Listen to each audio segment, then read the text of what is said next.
Greetings and salutations. It is I, Professor Macabro, accompanied by some Huesitos and the spooky crew, before I take them out to decorate my haunted house. And we are here to regale you with a movie haul. Yes, indeed. Since, as you saw, the last of the spooky hauls have been completed, I got my paycheck, and I was able to acquire a couple of movie gems. So, let's get started. But before that, I forgot to mention that when I went to that dollar store, I picked up a couple of eyes. Now, I knew I had red eyeballs, and I thought I had blue eyeballs, so I bought green ones, but surprise, surprise, I actually already had green, so now I have 2 bags of green eyeballs. So now I have to hope that I can go back to that dollar store and they still have blue eyeballs. Why do I need eyeballs, you might ask? Well, in case I want to put eyeballs in my eyeless masks. Yes, indeed, you can put some of these eyeballs on your masks and paint them up, and, you know, they'll have this really uncanny, spooky effect. But I was missing blue, so now I need to track down a bag of blue eyeballs. Yeah. So let's get started. Yes, indeed. I picked up, first of all, it's by M. Night Shyamalan, and, well, he has a very interesting track record. But this was the return to form, if you will. Still kind of ridiculous. The premise, if you think about it, falls apart. But after Earth, you know, you heard the name M. Night Shyamalan, and you were like, oh, that guy, he made After Earth. That sucked. And that Last Airbender, that sucked even worse. I don't want to see a movie with M. Night Shyamalan. But I think he finally hit rock bottom, and he was like, I better start making a good movie and get my career back up. And he made The Visit, which surprisingly was pretty good. Again, the premise is kind of ridiculous if you really think about it. The way that the big plot twist takes so long for someone to catch on. But it was really creepy with these 2 old people. They're kind of fucking with these 2 kids. And it was really good. So it was his return to form before he made Glass. And that wasn't very that good. Picked up this one. Don't know anything about this one, but it says it's from the Hunger collection of vampires. Now, I wonder if this is the same The Hunger that David Bowie made. But it has vampires. It looks like it has a sexy vampire chick, and I'm all for sexy vampire chicks. I love sexy vampire chicks. Then I picked up this one, which is a weird combination, I'm not gonna lie. I don't have either one of this, but why not add the first one and its sequel, and why pick this sequel? It's a very weird combination of movies. But it's a DVD double feature of The Dentist and Leprechaun Back to the Hood 2. It's weird. Why not have The Dentist and Dentist 2? Why have The Dentist with the last of the Leprechaun movies starring Warwick Davis? It's such a bizarre double feature. But I don't have The Dentist, and I didn't have Back to the Hood, so I bought it as a weird oddity.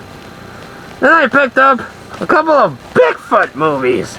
No, not Bigfoot the monster truck. Bigfoot the cryptid, Sasquatch, Yeti, Bigfoot. And this one is called Sasquatch Hunters. And it's a found footage movie about people that are hunting Sasquatch. Might be good. And this one is by Macabro. Bigfoot the Lost Coast Tapes. Another found footage movie where this guy says, I killed Bigfoot and I have his corpse. So a group of investigators go to check it out, and bad things ensue. I thought I had this one. I thought for sure, but I looked at my movie collection, and I look at my Excel sheet where I have my movie collection, and I didn't have this one, so I picked it up. So yes, indeed. Picked up this little thing. I'm trying to collect this particular series, but I have not had much luck with it. But I finally came across this one of the 8 Films to Die For After Dark Horror Fest, The Grave Dancers, with the slipcover. And finding the slipcover, let me tell you, it's kind of hard nowadays. Some people actually take out the slips and sell them independently, and oh, there's a special place in hell for people that do that. But yes, I've been trying to get the 8 Films to Die For collection, and also the Master of Horror DVDs, and the Tartan Extreme DVD releases.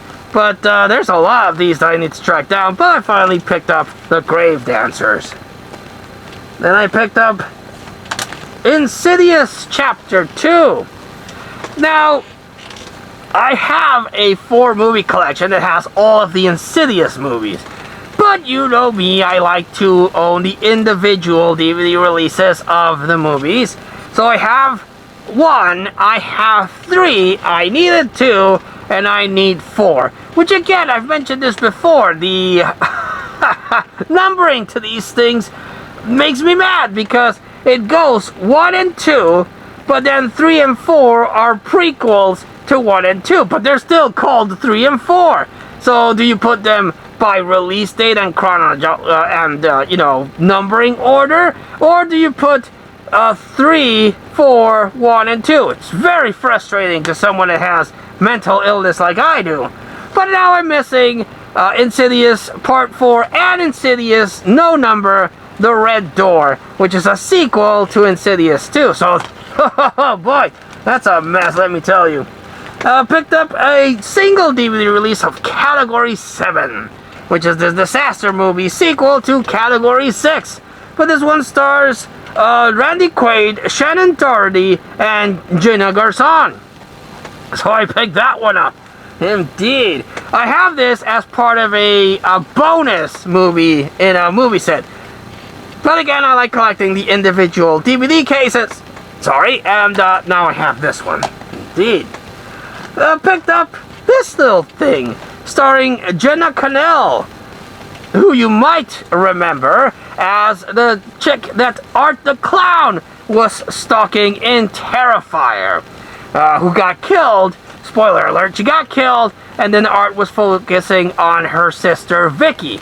But this movie is about Jenna Cannell, who plays a character that played a character in a killer clown movie, and she's kind of fed up with the whole thing, and a fan dressed in the clown suit from the movie is stalking her. So, but there's a big plot twist. I checked this one out, and it's a huge plot twist that I will review and talk about.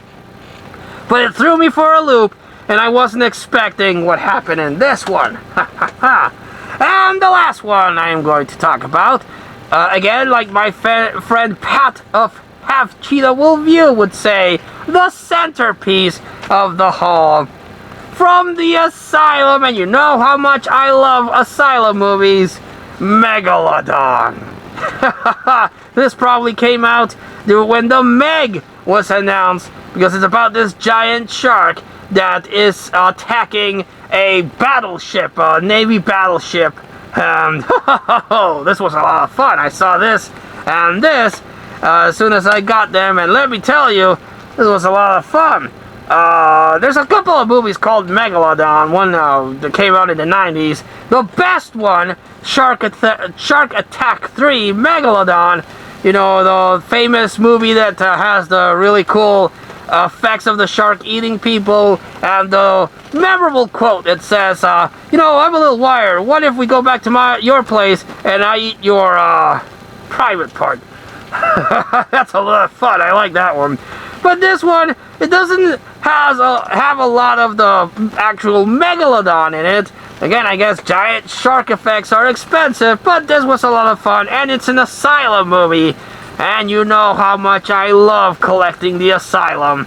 I'm still missing a lot. The thing that I love about the Asylum DVDs is it has previews for a lot of their movies. And my goodness, this thing has a good solid 8 movie trailers of movies that I don't own.